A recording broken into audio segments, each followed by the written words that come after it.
يا ربنا اعترفنا بأننا اقترفنا وآننا أسرفنا على لظى أسرفنا.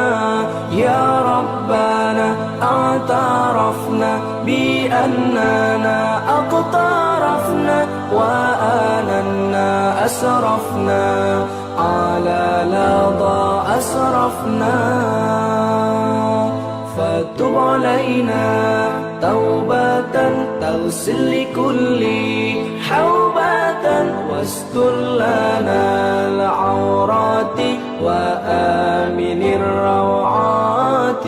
فتب علينا توبة تغسل لكل حوبة واستر لنا العورات وآمن الروعات. يا ربنا اعترفنا بأننا اقترفنا وآننا أسرفنا على لظى أسرفنا. يا ربنا اعترفنا بأننا اقترفنا وآننا أسرفنا على لظى أسرفنا. واغفر لوالدينا ربي ومولودينا والآل والإخوان وسائر الخلان. واغفر لوالدينا ربي ومولودينا والآل والإخوان وسائر الخلان. يا ربنا اعترفنا بأننا اقترفنا وآننا أسرفنا على لظى أسرفنا. يا ربنا اعترفنا بأننا اقترفنا وآننا أسرفنا على لظى أسرفنا. فضلا وجودا منا لا باكتساب منا بالمصطفى الرسول نحظى بكل سول. فضلا وجودا منا لا باكتساب منا بالمصطفى الرسول نحظى بكل سول. يا ربنا اعترفنا بأننا اقترفنا وآننا أسرفنا على لظى أسرفنا. يا ربنا اعترفنا بأننا اقترفنا وآننا أسرفنا على لظى أسرفنا. يا ربنا اعترفنا بأننا اقترفنا وآننا أسرفنا على لظى أسرفنا. يا ربنا اعترفنا بأننا اقترفنا وآننا أسرفنا على لظى أسرفنا.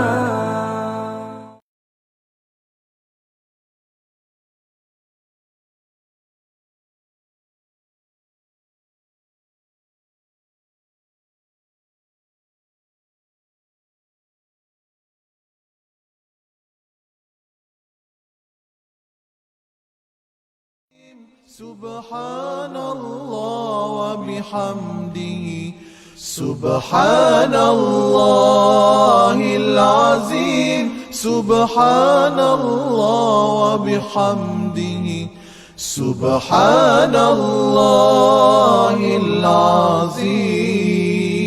سبحان الله وبحمده سبحان الله العظيم. سبحان الله وبحمده Subhanallahil azim, Subhanallah wa bihamdihi, Subhanallahil azim, Subhanallah wa bihamdihi, Subhanallahil azim, Subhanallah wa bihamdihi, Subhanallahil azim, Subhanallah wa bihamdihi, Subhanallahil azim, Subhanallah wa bihamdihi, Subhanallahil azim, Subhanallah wa bihamdihi, Subhanallahil azim, Subhanallah wa bihamdihi, Subhanallahil azim, Subhanallah wa bihamdihi, Subhanallahil azim, Subhanallah wa bihamdihi, Subhanallahil azim, Subhanallah wa bihamdihi, Subhanallahil azim,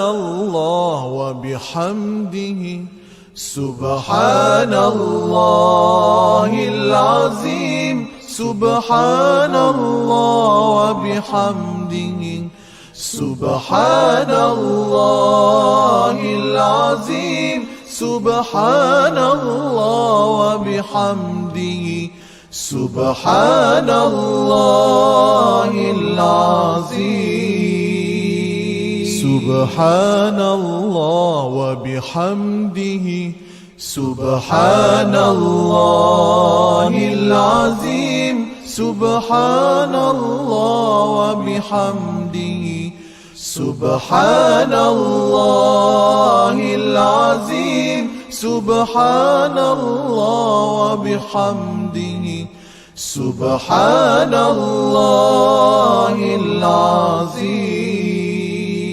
Subhanallah wa bihamdihi.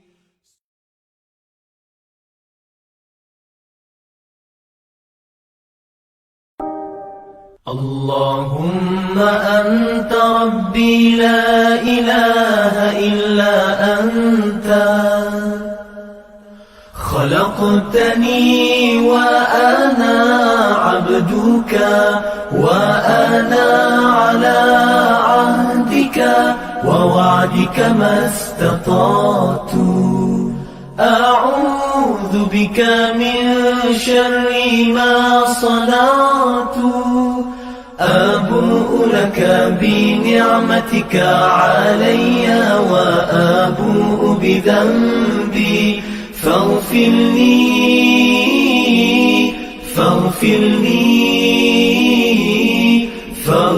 لي فإنه لا يغفر الذنوب إلا أنت. Ya Allah, Engkau Tuhanku, tiada Tuhan selain Engkau. Engkau ciptakan aku dan aku hamba-Mu, dan aku berada dalam janji-Mu menurut kemampuanku. Aku berlindung denganmu daripada kejahatan yang kulakukan. Aku sedari nikmat-Mu kepadaku, dan ku sedari akan dosa-dosaku. Ampuni aku,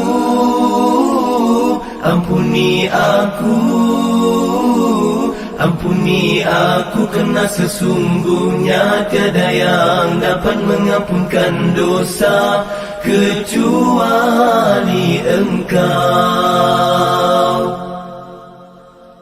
Allahumma anta rabbi la ilaha illa anta khalaqtani wa ana abduka wa ana ala. Bismillahirrahmanirrahim. ثم أنشأنا من بعدهم قرنا آخرين فأرسلنا فيهم رسولا منهم أن اعبدوا الله ما لكم من إله غيره أفلا تتقون. وقال الملأ من قومه الذين كفروا وكذبوا بلقاء الآخرة وأترفناهم في الحياة الدنيا ما هذا إلا بشر مثلكم يأكل مما تأكلون منه ويشرب مما تشربون ولئن أطعتم بشرا مثلكم إنكم إذا لخاسرون أيعدكم أنكم إذا متم وكنتم ترابا وعظاما أنكم مخرجون هيهات هيهات لما توعدون إن هي إلا حياتنا الدنيا نموت ونحيا وما نحن بمبعوثين إن هو إلا رجل افترى على الله كذبا وما نحن له بمؤمنين قال رب انصرني بما كذبون قال أما قليل ليصبحن نادمين فأخذتهم الصيحة بالحق فجعلناهم غثاء فبعدا للقوم الظالمين. Sadaqallahul azim. Kemudian kami ciptakan sesudah mereka umat yang lain. Lalu kami mengutus kepada mereka seorang rasul dari kalangan mereka dengan berfirman melalui rasul itu, sembahlah kamu akan Allah, sebenarnya tidak ada Tuhan bagi kamu selain daripadanya. Oleh itu, tidakkah kamu mau bertakwa kepadanya?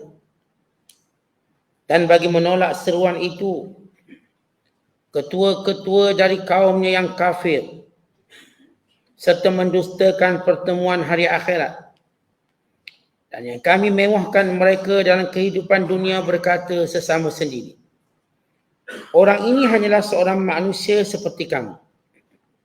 Ia makan dari apa yang kamu makan dan meminum dari apa yang kamu minum. Dan demi sesungguhnya, jika kamu taati manusia yang seperti kamu, tentulah kamu dengan membuat demikian menjadi orang-orang yang rugi. Patutkah ia menjanjikan kamu, oh sesungguhnya apabila kamu mati dan menjadi tanah dan tulang, kamu akan dikeluarkan dari kubur hidup semula? Jauh, amatlah jauh dari kebenaran apa yang dijanjikan kepada kamu itu. Tiadalah hidup yang lain selain dari hidup kita di dunia ini. Kita mati dan kita hidup silih berganti, dan tiadalah kita akan dibangkitkan hidup semula. Tiadalah dia yang Nabi Hud itu selain dari seorang lelaki yang mengada-adakan perkara dusta terhadap Allah, dan kami tidak akan beriman kepadanya. Nabi Hud berdoa dengan berkata, wahai Tuhanku, belalah daku kerana mereka telah mendustakan seruanku. Allah berfirman, dalam sedikit masa lagi mereka akan menjadi orang-orang yang menyesat. Akhirnya mereka dibinasakan oleh letusan suara yang menggemparkan bumi dengan benar lagi yang adil. Lalu kami jadikan mereka sebagai sampah sarap yang dihanyutkan oleh banjir. Maka kebinasaanlah kesudahannya bagi kaum yang zalim ini. Bagi kaum yang zalim itu. Masih lagi kita berada dalam penafsiran surah Al-Mu'minun. Surah yang ke-23 pada juzuk yang ke-18. Bermula ayat 31 sehinggalah ayat 41. Ayat-ayat yang kita bacakan ini merupakan kisah yang kedua daripada siri-siri kisah di dalam Al-Quran dalam surah Al-Mu'minun. Iaitu kisah Nabi Allah Hud AS. Nabi Hud AS merupakan seorang Nabi yang pertama yang berbangsa Arab. Dan kaum Nabi Allah Hud, itu kaum Ad, ialah kaum yang pertama bertutur bahasa Arab. Demikian kata Ibn Abbas radhiyallahu ta'ala anhum. Mereka mendiami satu kawasan namanya Ahqaf. Ahqaf satu kawasan yang berada dalam negara Yaman. Dan kubur Nabi Hud AS berada di Yaman sampai hari ini. Kaum Ad, Allah Ta'ala kurniakan kepada mereka berbagai keistimewaan. Bukan sekadar mereka dikurniakan tubuh badan yang tinggi lampai. Setengah mengatakan bahawa ketinggiannya sebagaimana ketinggian Adam, iaitu 60 hasta. Ini kalau sebut 60 hasta, maknanya lebih kurang 30 meter. Ada ulama kata lebih pada itu kan ia hasta Nabi Allah Adam. Ada ulama menyatakan ketinggian mereka ialah 15 hasta. Artinya mereka mewarisi ketinggian Nabi Adam. Orang tinggi, besar. Dan mereka kaum yang kuat, sihat, gagah dan merupakan kabilah yang kaya raya. Kerana itu Allah Ta'ala menyebut dalam ayat yang kita bacakan ini bagaimana kekayaan yang mereka dapat, kemewahan mereka. Yang menyebabkan dan punca mereka menolak dakwah kebenaran yang dibawa oleh Nabi Hud AS. Dan kaum Ad ini mereka menyembah berhala. Sebagaimana yang berlaku sebelum ini, itu yang berlaku kepada kaum Nabi Nuh AS. Sesudah kaum Nabi Nuh AS dibinasakan oleh Allah kerana menyembah berhala. Ya'uq, Nasra. Maka tak ada lagi penyembahan berhala untuk beberapa ratus tahun. Lepas kaum Nabi Nuh dibinasakan, yang tinggal cuma yang beriman sebagaimana kita cerita semalam. Yang tinggal cuma daripada keturunan anak-anak Nabi Sam, Ham dan Yafis. Daripada mereka ini, daripada anak Nabi Allah Nuh AS, maka lahirlah keturunan manusia yang kedua. Maka keturunan ini untuk beberapa tempoh tidak pernah menyembah berhala. Namun selepas beberapa lama, beberapa generasi, iaitu 3 generasi. 3 generasi, maka kembali mereka melakukan penyelewengan menyembah berhala. Ad ialah nama orang. Nama orang itu Ad bin Aus bin Iram bin Sam bin Nuh. Di mana kaum Ad daripada anak Nabi Nuh bernama Sam. Daripada Sam lahirlah anak bernama Iram. Ini beriman lagi. Daripada Iram lahirlah anak bernama Aus. Daripada Aus lahirlah anak bernama Ad. Ad ini beriman, tapi kaumnya, yakni keturunannya, kufur dan menyembah 3 berhala utama. Yang pertama, berhala yang mereka sembah bernama Saddaq. Yang kedua bernama Samud. Yang ketiga bernama Habba. Ada yang menyatakan bernama Hatta. Ini 3 berhala yang pertama, yang utama yang mereka sembah. Ketika mana mereka mula menyeleweng agama Allah. Dan menjadi kaum yang pertama syirik sesudah berlakunya banjir besar. Lepas banjir besar yang berlaku yang kita ceritakan semalam, sehingga ratus tahun lamanya kembali berlaku kesesatan. Kenapa berlaku kesesatan kembali? Kerana iblis dan syaitan tidak pernah berputus asa untuk menyesatkan manusia. Walaupun sudah dibersihkan, walaupun mereka ini sudah ditarbiyah dan didakwah, tapi tempoh yang panjang yang ditunggu oleh iblis untuk menyesatkan manusia. Sebab itulah kita, bila kita tengok dalam rutin harian kita ibadat, kita tidak dibiarkan tempoh panjang meninggalkan sesuatu ibadat kepada Allah. Supaya tidak ada ruang yang luas untuk syaitan ambil peluang menyesatkan kita. Antara Zuhur dengan Asar dekat. Asar dengan Maghrib. Maghrib dengan Isyak. Waktu-waktu yang dekat. Manakala waktu mana kita tidur, kerana iblis tidak mampu untuk mengganggu manusia ketika tidur melainkan mimpi. Maka tidur. Maka datang subuh. Kita solat subuh. Tak lama lepas solat subuh, kita solat zuhur. Demikian kita dikunci dengan ketaatan pada Allah supaya tidak ada ruang iblis, syaitan untuk ganggu kita. Dan kita berpesan-pesan pula kepada anak, zuriat, keturunan kita untuk solat. Untuk menuntut ilmu, untuk buat benda baik. Jangan ada ruang kosong lama. Sebab tu kita kalau contoh, kalau kuliah lama tak pergi, syaitan pun masuk. Kalau kita masjid lama tak pergi, syaitan pun masuk. Kalau kita Quran lama tak mengaji, syaitan pun masuk. Kalau kita lama tak zikir, syaitan pun masuk. Yang pertama, syaitan akan jadikan segala ketaatan tadi, meninggalkannya lebih lazat daripada buat. Mula-mula lazat buat. Lama-lama sedap pula tinggal. Mula-mula sedap pergi kuliah, kemudian sedap pun tengok kuliah. Sedap. Mula-mula sedap mengaji, kemudian sedap lagi kalau tak mengaji. Mula-mula sedap untuk ke masjid solat berjemaah, kemudian sedap lagi tak pergi masjid, solat kat rumah. Itu cara syaitan. Ditangguhkan tanpa kita sedar. Dan begitu juga penyelewengan akidah. Penyelewengan akidah pun bila hubungan manusia dengan Tuhan makin longgar, maka datanglah khurafat, datanglah perkara-perkara yang merosakkan kita. Akhir iblis dah tahu inilah peluang ni. Orang dah lalai lama. Sebab itu bila Allah sebut dalam Quran, istahwaza alaihimus syaitan fa'ansahum zikrallah. Syaitan sudah menguasai mereka. Dan syaitan telah menjadikan mereka lupa menyebut nama Allah. Maksud menyebut nama Allah bermula daripada pertama kita mula lupa solat. Solat tu mula dah lupa, tak berapa penting, makin lambat kemudian tak solat. Kemudian kita lupa dah menyebut nama Allah. Sama ada kita syukur atau kita sabar dengan menyebut nama Allah. Semuanya ialah nama-nama makhluk. Akhirnya kita dijadikan mula memuliakan makhluk lebih daripada Allah. Lalu makhluk yang kita muliakan mula mati.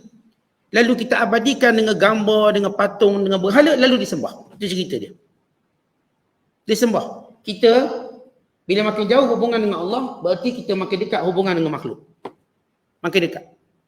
Kita bila makin kurang pergantungan dengan Allah, berarti makin kuat pergantungan kita dengan makhluk. Kita kalau makin kurang syukur kepada Allah, maka kita makin syukur pada manusia. Terima kasih ke orang lah. Kalau awak tak ada, matilah saya. Kalau awak tak ada, itulah saya. Dia dah nampak orang. Akhirnya orang-orang yang dipuja disanjung, mungkin wujud kelompok orang-orang yang dipuja dan disanjung. Bila orang yang dipuja disanjung ni mati, lalu mereka cuba untuk memuja orang mati. Puja orang mati atas dasar nenek moyang, atas dasar orang berjasa, atas dasar golongan yang dulu membaiki hidup mereka. Tadi beriman, orang soleh. Kaumnya, ini anak-anaknya. Mereka ini buat patung, berhala, pemimpin-pemimpin yang soleh, akhirnya mereka mula menyembah. Sebab itu dalam Islam, kerana sejarah berhala bermula macam tu, dalam Islam mengharamkan apa pun bentuk pembinaan patung atas nama tujuan apa pun. Tizkariyah ke, ataupun kita sebut tarikhiyah ke, kenangan ke, sejarah. Contoh-contoh tengok orang cenderung buat patung lilin, maka dia pun letak patung lilin tempat sekian-sekian. Kita pergi ICT, dia ada satu tempat patung lilin. Saya tak masuklah namanya patung. Tapi saya tahu ada. Siti kat Shala, dia ada patung-patung lilin. Oh, kita pun pakat masuk. Ini yang diharamkan. Dibuat mula-mula orang-orang yang popular. Pelakon lah, pemain bola lah, sekian-sekian. Kita pun duk ambil gambar, duk seronok. Kita tahu bahawa hukum mengambil gambar di sebalik patung-patung adalah syubhah dan haram. Sebab ulama memfatwakan haram kerana apa? Kerana larangan pada patung tu sendiri ada, maka mengambil gambarnya juga haram. Dan sebagian melihat ia syubhah. Tak kira mana-mana patung, tuan-tuan ambil gambar. Ada patung singa, ada patung elang, ada patung benda lagi, patung Tugu Negara. Adalah mana-mana patung kita pun ambil. Okey, ini boleh membawa kepada larangan yang sebagaimana larangan membina dan juga larangan mencipta patung. Baik, sejarah berhala berlaku macam tu. Maka Allah Ta'ala menceritakan Bagaimana sesudah kaum Nabi Nuh yang sudah pun dibersihkan daripada keberhalaan, maka datang pula kaum Ad yang merupakan kaum pertama yang mensyirikkan Allah selepas kejadian banjir. Kaum pertama yang menyembah berhala. Dan ia merupakan kaum pertama kaum Arab yang bertutur bahasa Arab. Dan Nabi Hud AS Nabi yang pertama bertutur bahasa Arab. Dan sesudah itu ialah Nabi Allah Saleh, antara Nabi yang bercakap bahasa Arab. Selain daripada Nabi Allah Ibrahim, Nabi Allah Ismail dan Nabi Muhammad sallallahu alaihi wasallam. Ini nabi-nabi yang berbahasa bertutur bahasa Arab. Allah kata, "Tsumma ansha'na min ba'dihim qarnan akharin." Kemudian sesudah kaum Nabi Allah Nuh AS, kami jadikan kaum yang lain pula.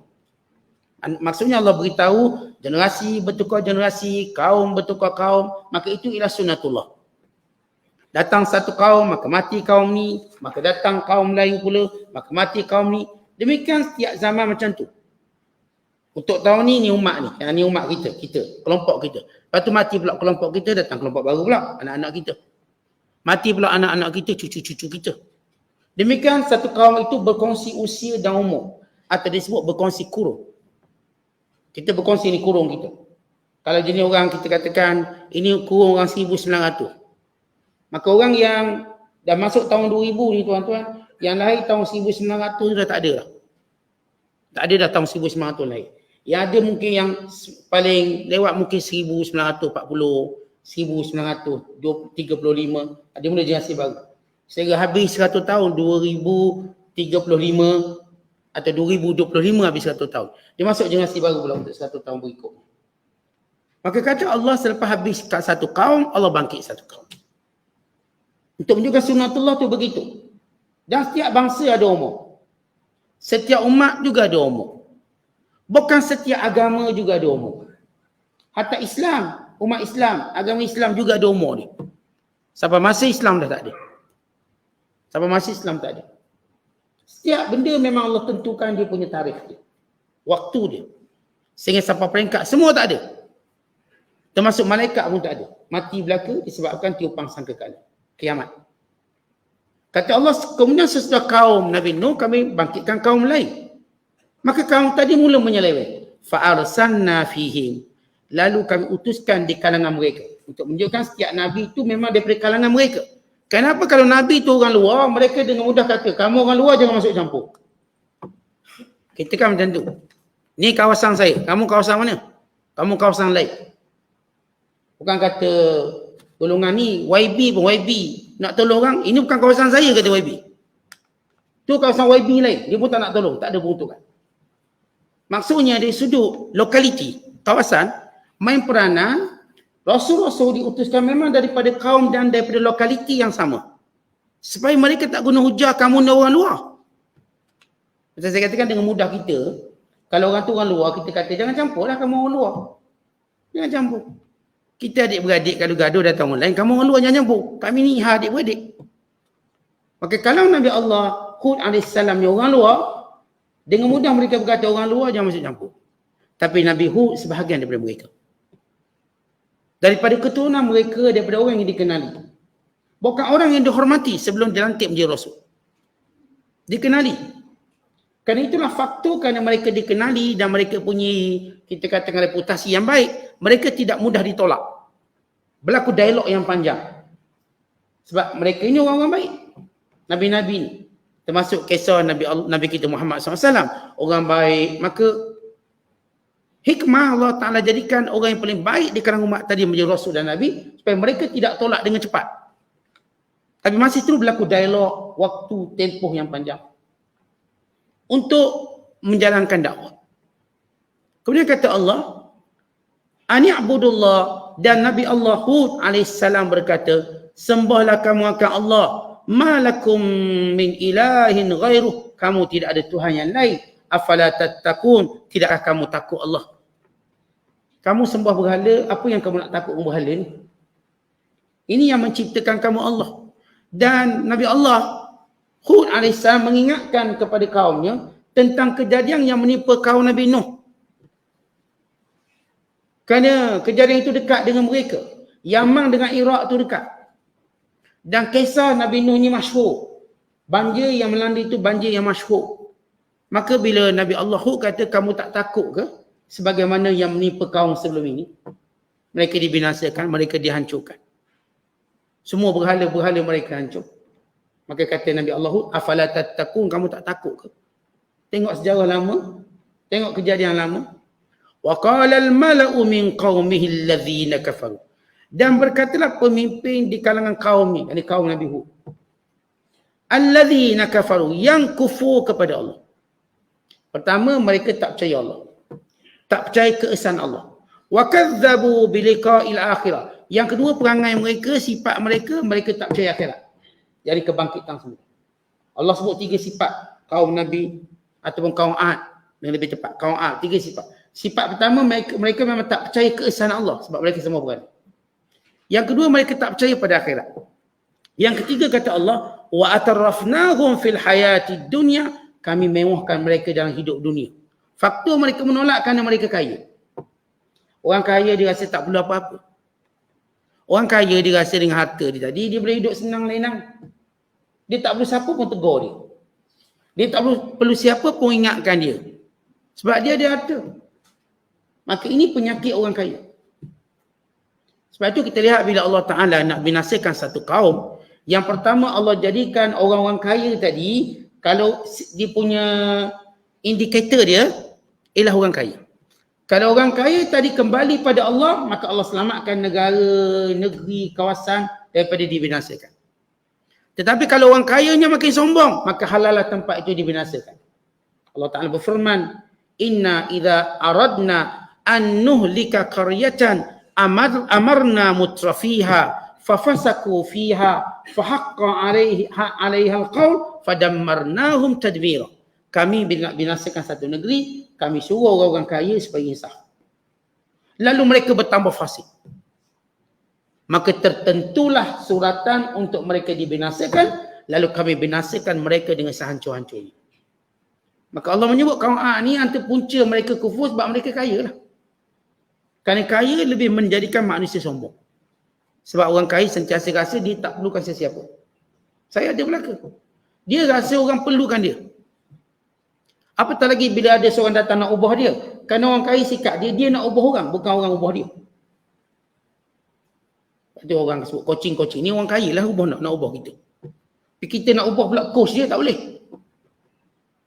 Coach ni dia buat coaching, dia nak ubah orang. Awak daripada miskin, kami boleh jadi kaya.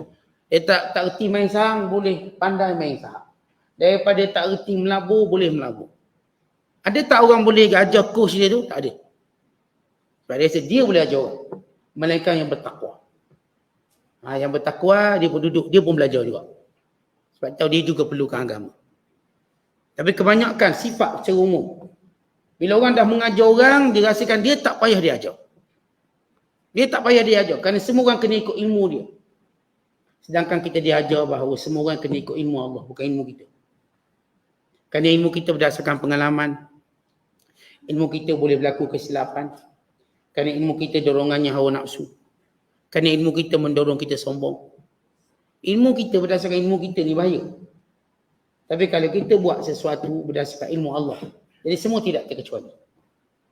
Dia ulama ke, dia tok guru, dia raja, dia menteri, semua tak terkecuali dari ilmu Allah. Semua kena belajar buat sembahyang. Semua kena pandai sembahyang.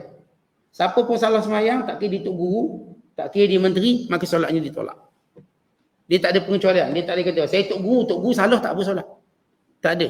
Awak salah tetap salah. Sebab ukurannya ilmu Allah. Ukurannya ilmu Allah. Dia tengok je tok guru kita buat salah, kita tahu dia salah. Dia berbeza dengan orang yang datang daripada ilmu manusia. Salah pun nampak betul.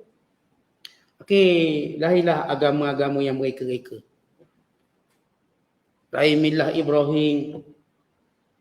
Lahir apa ni agama baru yang baru berlaku baru-baru ni. Dia ada bentuk agama baru pula.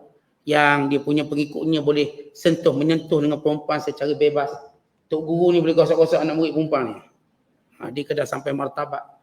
Dan bila bicara tentang makrifat, dia kata makrifat itu ialah ingat Allah, bukan sembahyang tu. Kalau kita ingat Allah, sembahyang tak payah, dia penting ingat Allah. Maka mula datang benda macam ini, ilmu nafsu. Bila dia tidak mau terikat dengan ilmu Allah. Oleh sebab itu, penting Bila kita sebut kekayaan, ilmu kekayaan berdasarkan syahwat dan pengalaman ini boleh membinasakan. Kemudian kata Allah, lepas cerita 3 sifat dan perangai kaum Ad. Pertama, mereka tak percaya Tuhan, mereka sembah berhala. Yang kedua, mereka tak percaya akhirat. Yang ketiga, mereka ni kaya sangat, mewah sangat. Kemudian kata Allah, Mahadha, lalu mereka menimbulkan keraguan untuk tidak mengikut Nabi Allah AS. Mereka kata berkeraguan mereka, Mahadha, ni Nabi ni yang aku Nabi ni, illa basyarum mithlukum. Orang macam kita je. Ya'kulu, makan, mimma ta'kulu, makan apa yang kau makan. Wa yashrabu, minum, mimma tashrabun, apa yang kami minum. Penolakan pertama mereka bukan pada kandungan yang dibawa oleh Nabi Hud. Bukan konteks. Tapi lebih penolakan pada peribadi. Tuan-tuan, bila kita sebut kebenaran, dia konteks. Kandungan perkataan. Sebab itu, Sayyidina Ali ada sebut. Dia kata apa? Unzur maqal wala tanzur manqal. Lihat apa yang dikatakan. Konteks dia itu apa? Jangan lihat siapa cakap. Tapi kaum Ad ini, bila mereka nak tolak kebenaran, mereka bukan tolak konteks dakwah tu, mereka tolak peribadi. Dan mereka kata, dia manusia macam kita lah. Buat apa kita ikut dia? Walha, memang sunnatullah manusia ikut manusia. Bukankah pemimpin kita nanti kalangan manusia macam kita? Kita pun ikut dia. Isteri ikut suami. Kita ikut mak kita, ikut ayah kita, ikut pengarah kita, ikut ketua kita. Itu kan memang macam tu kita hidup. Kita akan ikut orang yang ada kelebihan. Tak ada orang ikut kambing ke ikut lembu. Tak ada orang ikut binatang. Saya mazhab lain, mazhab kambing. Ikut kambing. Kambing beg, saya beg. Tak, dia sendiri tahu tak betul. Kita ni memang kena ikut orang. Saya ikut awak lah, kita kata. Saya ikut awak. Kita nak pergi Kuala Lumpur, tak tahu jalan, tak apa, saya ikut awak. Awak kenal Kuala Lumpur kan? Kita nak pergi Mekah, tak tahu cara dia, kata saya ikut ustaz. Ustaz buat kat mana, saya ikut. Kita nak pergi satu tempat, memang fitrah manusia, memang kita cenderung ikut orang. Tak ada orang, Ustaz, saya nak pergi Kuala Lumpur, saya ikut burung, Ustaz. Burung terbang kat mana, saya ikut je burung tu. Tak mungkin. Saya ikut orang. Bila orang tu masuk jalan mati, dengan kita masuk jalan mati. Kita pun tanya kawan dia, sesat ke? Bukan, saja nak tengok jalan. Dia tak ngaku sesat. Dia pusing balik, kita pun pusing balik. Kongko. Memang fitrah, kita ikut orang. Maka apa isu? Tidak boleh ikut Nabi Allahu AS. Sedangkan kita ikut pada konteks yang dibawa. Lalu dia kata, dia ni manusia, tak boleh ikut dia. Ya, mereka bercakap satu yang kontra dengan cara kehidupan mereka sendiri. Walau siapa pun saya katakan manusia, dia memang ikut manusia. Lalu kita lantik seorang jadi pemimpin untuk kita ikut. Kita lantik seorang pemimpin untuk buat keputusan bagi pihak kita. Dan kita berperang pun ikut seorang. Bos kita kata kita perang, maka kita berperang. Semua manusia cenderung untuk ikut manusia. Apatah lagi ini ataupun Rasul yang membawa wahyu Allah. Kandungan ucapannya ialah wahyu Allah. Maka lagilah dia kena ikut, bukan daripada diri dia. Kita yang pemimpin-pemimpin yang bercakap ikut diri dia pun kita ikut. Yang dia ikut dia, kita pun ikut dia, percaya dia. Ini kan pula pemimpin yang bercakap daripada wahyu. Kemudian kata Allah lagi, tentang penolakan kaumnya, wala in ata'tum basharam mithlakum, kalau kamu dengar cakap manusia macam kamu, innakum idzal la khasirun, kamu akan jadi rugi. Tetap betul ke kalau kita dengar cakap orang kita rugi? Apakah dia punya muqaddimah ini musallam? Yang raya musallam. Boleh diterima logik macam tu. Kita kalau ikut orang, maka kita rugi. Baik, kita akan kata, tengok orang lah, kita ikut siapa? Kalau kita ikut orang berjaya, kita tak akan rugi. Anak-anak kita kata ni ikut abang kamu tu yang berjaya masuk U. Kita suruh ikut abang. Kemudian kita kata kau jangan ikut abang Ngah. Abang Ngah tu lain, dia masuk serenti. Dia ikut dia. Apakah bila kita ikut orang, kita rugi? Ia bukan satu jumlah atau satu statement yang mutlak betul. Kerana bila kita ikut orang yang betul, memang kita percaya. Dan memang manusia fitrahnya taklid, suka ikut orang. Kita akan ikut orang-orang berjaya. Sebab apa kita sanggup kursus dengan dia? Sebab dia dah berjaya, kita nak kursus dengan dia. Sebab apa kita nak dengar kata-kata dia? Sebab dia lebih pandai pada kita. Kita memang cenderung untuk ikut. Jadi apakah rugi kalau kita ikut orang baik-baik? Apakah rugi kita ikut orang pandai-pandai? Seorang pesakit kata ikut doktor lah, cakap apa? Saya ikut cakap doktor. Apakah dia rugi bila dengar cakap doktor yang lebih pandai pada dia? Saat saya tengok ayat Quran sebut, saya nak ikut macam kaum Nabi Hud ni kata. Ataupun kaum A kata. Kalau ikut orang, rugilah kita. Jadi saya pun tak nak ikut doktor sebab doktor tu orang. Dah habis pun ranah kita. Tentang ini mantik logik yang tak boleh diterima. Apakah bila kita ikut orang kita rugi? Apatah lagi orang macam Nabi Allah Hud AS. Yang mereka kenal jujur, yang mereka kenal soleh. Mereka kenal bahawa Nabi Hud dia berdakwah tanpa kepentingan. Tanpa minta upah. In ajriya illa ala Allah. Semua para Nabi bila mereka berdakwah tak minta upah. Semua para Nabi. Supaya mereka tidak ditohmah cari kepentingan. Untuk mencari dunia. Tak ada awak kena derma saya lepas ceramah. Tak ada. Mereka tidak meminta sesuatu pun supaya tidak ada tohmah dalam kepentingan dakwah. Dan untuk menunjukkan betapa mereka dalam pemeliharaan Allah langsung dalam hal rezeki. Langsung Allah jaga. Mereka dalam keadaan yang paling tinggi sekali. Sebab itu tak ada pada Nabi ambil upah dalam bab dakwah. Tak ada. Kerana mereka ada pada posisi tertinggi supaya tidak ada tohmahan. Berbeza kita manusia yang belah lepas tu, ada yang sebahagian ambil upah, ambil gaji. Maka ia mengikut keadaan. Yang jadi cikgu-cikgu, ambil upah, gaji. Yang mungkin jadi pengkuliah, ambil upah kuliah. Maka itu melihat kepada keadaan-keadaan dan tujuan. Kalau selagi mana dia cakap betul, kita tak kata dia ni memperkudakan agama. Dia cakap betul. Maka tak salah.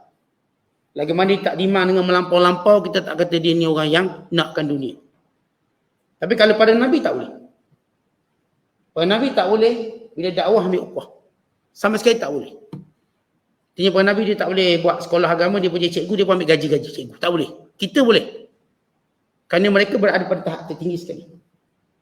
Maka Nabi Allah Hud AS, bila kaumnya kata kalau kita ikut, rugilah kita. Aya'idukum, kenapa rugi? Lalu mereka sebut antara sebab mereka tolak. Aya'idukum, adakah patut dia kata pada kita? Dia menjanjikan pada kita, annakum, kalau kita semua, kalau kamu semua, iza mittum, kalau mati, wa kuntum turaba, lepas kamu jadi tanah, wa idhaman, dan tinggal tulang-tulang, annakum mukhrajun, kamu dibangkitkan semula. Isunya itu. Isu mereka tak nak terima Nabi Hud, demikian mereka tak nak terima Nabi-Nabi yang Allah utuskan ialah, betulkah kita lepas mati dibangkitkan balik? Tentu kenapa mereka takut sangat kebangkitan semula? Sebab mereka tahu mereka hidup banyak buat zalim, banyak buat dosa. Siapa pun di zaman mana pun manusia bila hidup tanpa bimbingan Nabi dan Rasul, mereka pasti orang yang banyak buat salah dan penipuan dalam hidup. Datang Rasul untuk memperbetulkan kehidupan. Asas mereka tak percaya kebangkitan kerana banyak dosa, banyak kezaliman mereka buat. Mereka takut kalau bangkit semula. Dan mereka juga takut keadaan mereka. Kalau sekarang mereka dah kaya, nanti kau bangkit semula aku jadi miskin kau. Mereka takut hilang kekayaan mereka. Kalau aku bangkit semula, dulu aku jadi raja, kalau bangkit semula takut jadi kuli pula. Mereka takut berubah hal mereka. Maka ini antara sebab mereka menolaknya. Kemudian mereka melihat secara logik otak mereka. Dah jadi tulang, takkanlah bangkit balik. Kata mereka lagi, haihata, jauhnya. Haihata, jauhnya. Bahasa terjemah, tak logiknya, tak logiknya. Haihata, haihata. Tak logik kata mereka. Ai bu'dan, jauh-jauh. Macam tak boleh nak bring lah. Macam tak boleh nak fikir lah benda tu. Macam saya tak boleh nak, tak boleh nak bayang lah. Kalau kita kan kalau dengar sesuatu yang kita di luar ilmu kita tak boleh bayang. Macam kita tak boleh fikir benda tu. Lalu mereka kata, macam kami tak boleh nak fikir benda ni. Lalu mereka kata, haihata. Jauhnya, tak logiknya. Apa yang dijanjikan. Lima tu'adun dengan apa yang kami dijanjikan. In hiya illa, bukankah hidup ini, kata mereka. Hayatun dunia, cuma hidup kat dunia je. Tak ada dah hidup kat lain. Namun, kami mati. Wa nahya, kami hidup. Wa ma nahnu bimab'utsin, kami tak mungkin bangkit balik. Pada asas bila mereka kata kami ni cuma nampak ada dunia je, mereka tak percaya akhirat. Kenapa mereka tak percaya akhirat? Kerana mereka berfikir dengan syahwat dan nafsu mereka. Kalau mereka berfikir dengan fitrah dan akal mereka, mereka tahu ada akhirat. Kerana Allah yang menciptakan mereka, Allah ini yang bangkitkan mereka. Menciptakan mereka semua. Mereka tahu sebelum ini mereka tidak ada, kemudian ada. Kemudian akan diadakan balik. Logiknya mudah. Dulu kan kamu tak ada. Kosong, zero. Kemudian Allah adakan kamu. Dengan proses daripada air mani. Yang kita cerita daripada awal surah Al-Mu'minun. Daripada air mani. Air mani tadi tak ada bentuk manusia. Langsung tak ada bentuk manusia. Ia cair. Yang keluar halus. Allah sebut pula tempatan nutfah. Jadi daripada jutaan air mani keluar, satu je air mani. Nutfah, satu je. Jadi kecil mana kita tengok teropong dia dengan guna alat yang boleh membesar, mukabbir tadi. Artinya kecil je. Tak logik sekecil ni akhirnya ni, debak besar macam ni. Tengok kecil air mani sekarang 100 kilo. Dulu kau timbang air mani ni 0.0.0.0 miligram. 0.001 miligram. Tak ada penimbang boleh timbang dia. Sebab dia cuma satu air mani. Hari ni keluar 120 kilo. 80 kilo keluar hari ni. Daripada air mani tu. Kita fikir, logik tak kita fikir? Logik tak? Tak logik. Kalau letak ni boleh jadi orang apa ni? Ni mau kurang-kurang 80 kilo. Kita tak mungkin percaya. Tapi bila kita lihat proses berlaku. Yang Allah sebut daripada awal surah Al-Mu'minun.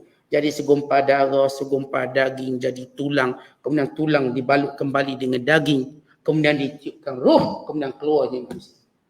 Kemudian Allah jadikan dia manusia berlainan daripada apa yang dalam perut. Mana dia tak membesar macam membesar dalam perut. Kalau membesar dalam perut, dia tak besar laju macam besar kat luar. Dia perlahan-lahan. Paling besar keluar pun 6 kilo lah. Rekod dunia keluar 12 kilo. Saya baca lah. Anak paling besar keluar 12 kilo. Yang sederhana sikit 6 kilo. Anak-anak kita 2,5 kilo. Ada 1.6 kilo je keluar. Proses membesaran ni lambat untuk tempoh 9 bulan. Dan keluar sekejap je terus 14 kilo. Kecil-kecil dah obesiti dah. Berapa? 16 kilo. Baru 2 bulan menyusu. 16 kilo dah. Lihat bagaimana pembesarannya. Sampai hari ni. Besar. Tinggi. Ini kalau masuk balik perut mak dia, mati mak dia. Tinggi lah dia. Tinggi pada mak dia.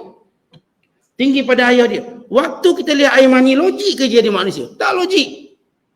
Demikian kuasa Allah. Benda yang sama kamu dah hancur. Dia tulang belulang. Dia tulang belulang tadi Allah Ta'ala bangkitkan balik kamu.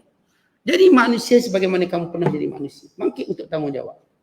Jadi kalau mereka kata tak logik. Sebab dah jadi tanah, jadi pasir, dah jadi tulang. Dulu logik ke masa jadi air mani tu? Logik ke? Sebab mereka mengambil kira dah hadir kat sini. Dah tercegak macam ni orang. Dah tengok balik belakang. Cuba undur belakang. Air mani. Sebelum air mani. Kamu berada di alam roh. Belum air mani. Mana kamu? Alam roh. Air mani tadi tersimpan kat mana?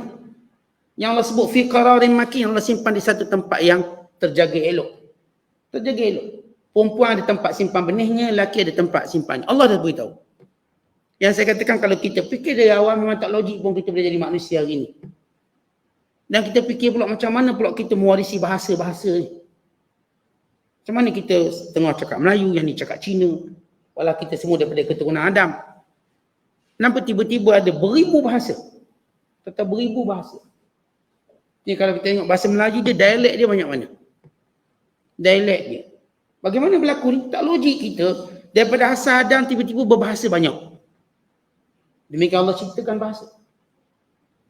Demikian juga makanan. Tiba-tiba banyak pula jenis makanan. Demikian Allah ilhamkan kita mencipta makanan. Demikian juga tumbuh-tumbuhan. Demikian juga sayur-sayurnya. Maka kalau kita cerita tak logik dengan otak kita dangkal. Semua benda tak logik. Banyak benda kita fikir tak logik. Bayangkan yang diseduknya air laut, yang turunnya air hujan, yang tawar lagi nyaman. Patutnya masing lah turun air hujan tu. Sebab semua ada sains sepakat. Ia daripada kita katakan proses penyerapan air laut. Lalu naik membentuk awan, lalu turun hujan. Patutnya tuan-tuan dia jadi masing. Kenapa pula dia jadi tawar? Sejuk. Kenapa? Logiknya di mana? Jadi ini bukan selogik, ini berkait dengan betapa ilmu kita tak sampai. Maka sebahagian yang kita tahu berdasarkan ilmu yang kita tahu. Sebahagian satu ilmu yang kita bakal tahu. Tuan-tuan anak-anak kecil, tuan-tuan tengok budak-budak kecil masuk sekolah. Kalau hari ni kita cerita semua benda dia kata tak logik sebab dia belum sampai pada ilmu tu. Maka kita cuma ajari bilang 1 sampai 10 je. Kalau kita suruh sebut 11, dia tak boleh sebut 11. Dia memang dia ajar 1 sampai 10. Kalau ajar bahasa Arab, wahid sampai asyarah. Kalau bahasa Arabnya atau bahasa Inggerisnya, daripada 1 sampai 10. Lepas tu 10 pun tembok dia. Dah, tak tahu 11. Dia tahu. 11 dia tahu 10, tembok. Sebab dia tak diajar macam tu. Proses dia. Kalau kita cuba beritahu dia sesuatu ilmu, dia kata tak logik. Dan dia pun sampai sekarang tak boleh fikir macam mana adik-adik yang puk mak dia. Macam mana adik dia masuk? Cuba tanya anak kita kecil. Agak-agak macam mana baby dia masuk perut ibu. Dia tak jawab. Kalau kita beritahu, dia pun tak nampak logik. Logik macam mana? Sebab akalnya belum sampai. Tapi itulah ilmu yang dia akan tahu. Sama juga bila sebut hari kebangkitan. Ini memang tak logik kerana akalnya belum sampai. Kerana ini antara cerita-cerita gaib yang akan berlaku. Sebagaimana kita cerita tentang kiamat, akan berlaku. Maka Allah tunjuk tanda-tanda kiamat. Sebagaimana kita cerita tentang mati. Orang tak percaya mati ni. Saya tak mati. Maka Allah tunjuk tanda-tanda mati. Maka asalnya kita kerah kepala. Saya tak mati, Ustaz. Kerah kepala ni. Mula kita tengok tanda-tanda kita nak mati, sakit, demam. Lalu kita mula kata, saya rasa dekat dah nak mati. Yang ego tadi, yang rasa macam tak mati. Yang tak logik saya mati, Ustaz. Saya muda lagi. Tak logik saya mati, keturunan saya semua umur 95 ke atas. Tiba-tiba datang sakit, demi sakit, demi sakit. Dia mula rasa dekatnya mati. Dia mula tak berani lagi cakap sombong. Demikian manusia. Kemudian kata Allah, in huwa illa, kata kaum Nabi Hud lagi, yakni kaum Ad. Nabi Hud ni, illa rajulun iftara 'ala Allahi kadhiba. Cuma berdusta dengan nama Tuhan. Ya, bohong. Wa ma nahnu lahu bimu'minin. Kami tak akan mungkin beriman dengannya. Artinya kaumnya dah sebut satu noktah. Apa pun wahai Hud kamu cakap, kami tak nak percaya. Bila Nabi Hud tahu kaumnya tidak beriman, tidak akan beriman. Maka apa yang dibuat oleh Nabi Hud, sebagaimana Nabi-Nabi lain buat, berdoa pada Allah. Kata Nabi Hud, qala rabbinsurni bima kazzabun. Ya Allah, tolonglah aku disebabkan pendustaannya kepadaku. Aku dah sampai semua. Tempoh yang panjang dan lama. Aku dah berhujah semua, dah jawab semua kekeliruan. Bukan setiap kali kaumnya berkata, wahai Nabi Hud, kami rasa kamu ni bodoh lah. Inna lanaraka fi safahati. Kami rasa kamu ni memang bodoh lah. Dan kamu ni bohong. Setiap kali kaumnya kata Nabi Hud ni bodoh. Dan sebagai gelaran, setiap kali itu Nabi Hud berlembut dengan mereka. Setiap kali kaumnya mengancam, setiap kali itu Nabi Hud berlembut dengan mereka. Nabi Hud dia tak balas kasar dengan kasar. Sebab itu bukan cara pendakwah. Pada pendakwah, dia tak akan menggunakan bahasa maki kepada orang maki dia. Bahkan kesudahannya dia akan berkata, aku serahkan urusanku pada Allah. Dah teruk sangat bohong, dah teruk sangat dusta. Lalu kata Nabi Allah Hud, aku doa pada Allah. Ya Allah, tolonglah aku dengan pendustaan mereka. Lalu Allah jawab. Qala, Allah berkata, amma qalilin la yusbihunna nadimin. Sekejap lagi mereka akan menyesal. Tuan-tuan, kita kalau tengok, kita rasa tempoh tu macam panjang. Bila kita tolak suatu kebaikan. Tapi sampai masanya kita rasa sekejap je masa untuk kita rasakan akibat. Ni orang duit banyak sebagai contoh. Contohlah duit banyak. Dia pun belanja sakang, belanja tu. Orang kata jangan belanja boros sangat. Nanti bankrupt. Tak ada, saya kaya. Tiba-tiba betul dia bankrupt. Apa dia rasa?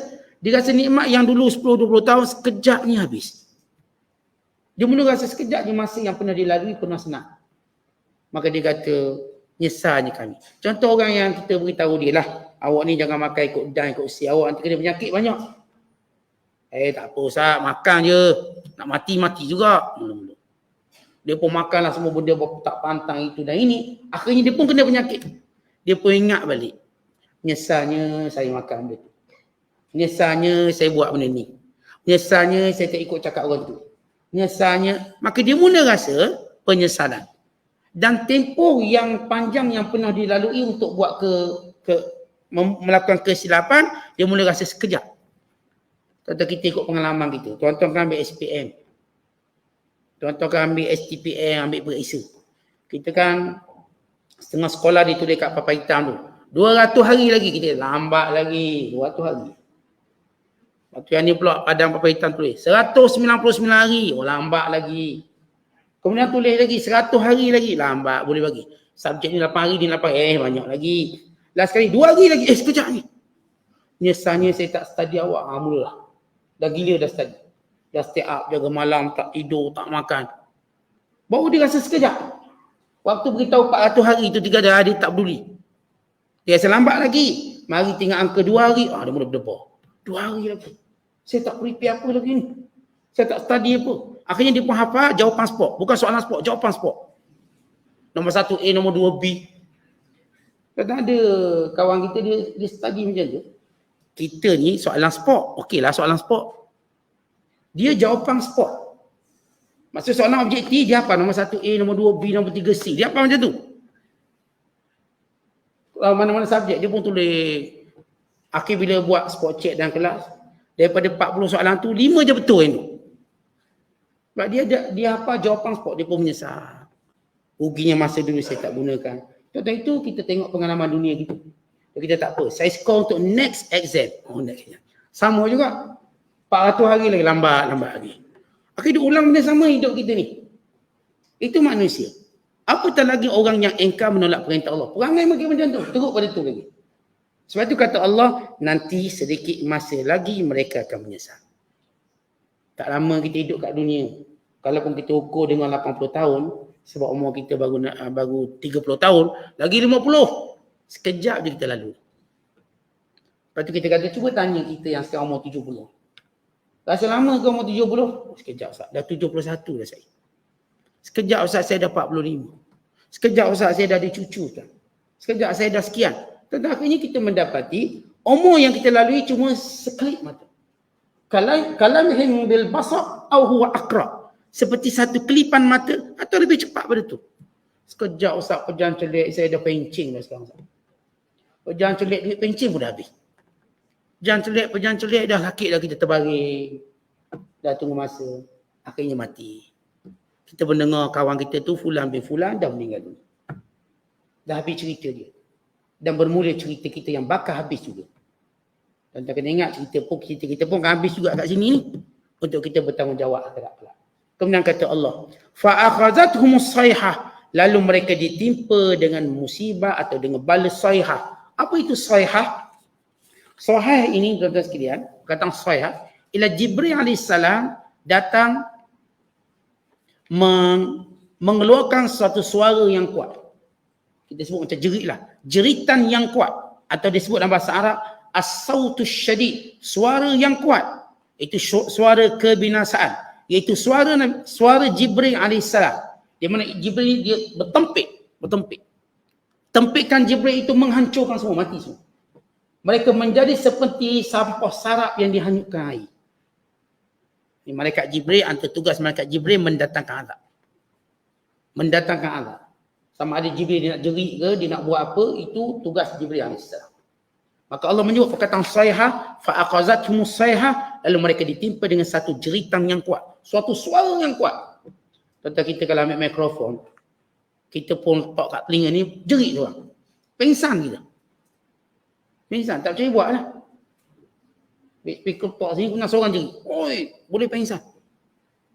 Kegaran, ini kan boleh Jibril jerit. Sekuat-kuat mikrofon dalam dunia, jerit. As-sayhah, dengan jeritan yang kuat. Faja'annahum wutha'a, lalu jadilah mereka seperti sampah sarap. Maknanya daripada hebat, gagah, kuat, bergelimpangan, jatuh mati macam sampah sarap. Tak ada orang nak pungut, tak ada orang nak kutip. Orang cuma lalu tengok tutup hidung. Tuan-tuan kita lalu dekat tong sampah, tuan-tuan buat apa? Tutup hidung, jalan cepat-cepat. Kalau pandang pun dengan jijik. Ni mati semua bergelimpangan bagaikan sampah sarap. Tak ada orang nak mendekati kaum tersebut. Di mana bumi Ahqaf ditenggelamkan. Sebab itu kata seorang pakar sejarah, Profesor Dr. Abdul Wahab Najjar, dia kata yang anehnya para ahli ekologi, mereka tak nak kaji tempat yang berada dia. Kalau mereka kaji, pasti mereka menjumpai penemuan yang hebat. Sebab Allah sebut dalam Quran. Kalau ditutup dengan rimal atau dengan pasir yang tebal. Sejarah atau tamadun dia. Ada seorang hamba Allah, dia cuba buat kajian. Dia pun gali. Dia jumpa barang berharga, cuma dia ada dua halangan. Pertama, kos yang tinggi. Yang dia kena keluarkan, dia tak mampu. Yang kedua kerana gangguan badui. Badui. Sebab ni kawasan aku ni kawasan badui di Yaman. Tuan-tuan tahu Yaman ni sampai sekarang dia tempat berkabilah. Ni jenis kabilah-kabilah yang ada kereta kebal. Kabilah yang ada senjata. Ni gaduh sikit tembok dengan kereta kebal. Kita kabilah kita pagang tumpul je, kabilah kita. Geng-geng gangster kita pakai pagang tumpul. Dia punya gangster, dia pakai kereta kebal. Itu Yaman, perang tak habis. Dia jangan bermasalah dengan kabilah dia. Kerana mereka semua ada senjata macam-macam. Pakai kain pelekat je. Tembok helikopter, jatuh helikopter. Ini budaya mereka. Kabilah mereka. Sebab itu suka kata seorang sarjana yang cuba kaji Ahqaf ini. Sebab dia jumpa penemuan-penemuan tertentu. Dia kata kalau jumpa penemuan ni kaya dia. Kerana mereka ialah kaum yang kaya. Wa atrafnahum. Kami kayakan mereka. Tapi kan dia berada pada satu kedalaman yang begitu dalam, kos tinggi. Dan juga kerana sifat bumi Yaman yang berperang dengan kabilah-kabilah, maka agak sukar untuk mereka buat kajian. Kemudian kata Allah, fabu'dan lil qaumiz zalimin, demikianlah kesudahan orang-orang zalim, mereka tidak pernah berjaya. Allah Ta'ala nak beritahu siapa pun lawan perintah Allah, siapa pun yang abaikan perintah Allah, siapa pun yang tak mempedulikan kebenaran yang dibawa oleh para Nabi dan para Rasul, akhirnya mereka ini akan tercicir jauh daripada kemuliaan dunia dan akhirat. Fabu'dan lil qaumiz zalimin, amat celakalah, binasalah setiap kaum yang zalim. Jadi ambillah pengajaran daripada kisah kaum-kaum yang sudah dibinasakan dan cerita mereka dekat dengan kita.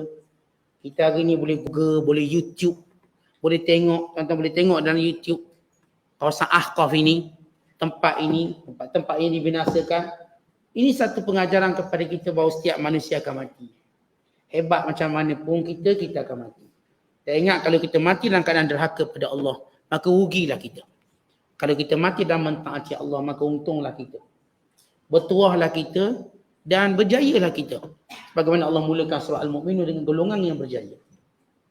Kemudian Allah ikuti dengan golongan yang gagal, yang mendustakan Allah dan Rasulnya, yang tak percaya hari akhirat, yang tidak pernah beramal untuk hari akhirat, tetapi cuma beramal untuk dunia dan mencari kesenangan dunia. Wallahu a'lam. Assalamualaikum warahmatullahi wabarakatuh.